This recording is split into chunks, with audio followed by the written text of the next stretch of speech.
Welcome back, everyone. Chief Meteorologist Catherine Thompson here. All eyes are on the tropics tonight as Hurricane Laura continues to barrel toward the Gulf Coast. It will make landfall over the next few hours, overnight tonight and into early Thursday, and it's already starting to cause problems across the extreme Louisiana coast, parts of the Texas coast tonight. Again, this is a Category 4 storm, very strong, major hurricane with sustained winds at 150 miles an hour, just a beast to look at on the satellite and radar. And as I was mentioning, these outer bands are already starting to affect Louisiana with very heavy rainfall, gusty winds, even tornadoes being spawned in those outer bands tonight. So just a very rough situation for those at the Gulf Coast. Thousands of people luckily have evacuated, but there could be neighborhoods again unrecognizable after this storm completes its rounds through the Gulf Coast, through parts of Texas, Louisiana, and up into Arkansas in the coming days. The storm surge is very bad. You're talking about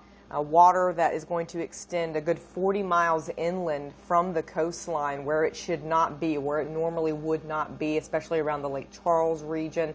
Life-threatening flooding will be possible along with these very strong winds. You could have winds right along the coastline over 100 miles an hour, and still very high winds to contend with through the rest of the next few days, even with the wet ground. You've got to take that into account. The ground's going to be so soaked that it's not even going to take tropical storm force winds to take down trees. And eventually this storm looks to turn inland, swinging toward the Ohio River Valley. Now, by the time it gets to our area, it's not going to be the same storm. It's just going to be an area of low pressure. But it is going to pack a punch with some rain here, also possibly some gusty winds, even some rotating storms, I'm thinking, across the Virginia-North Carolina border on Saturday. It's still kind of early to tell. We'll know a lot more detail once the storm does move on land. Models can get a really good hold of it once the storm moves out of the water, but we shall see in the coming days. Now, in the meantime, tonight we look quiet. Our satellite and radar is not showing much. We could see a stray shower or sprinkle, but most of us will stay rain-free tonight.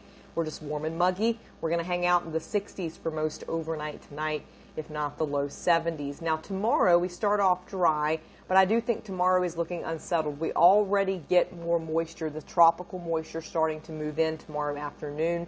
So we are looking at an active afternoon, especially right before the sun goes down, and the late afternoon, early evening. Some showers and thunderstorms look possible. This model actually looking a little bit more active than it was earlier today.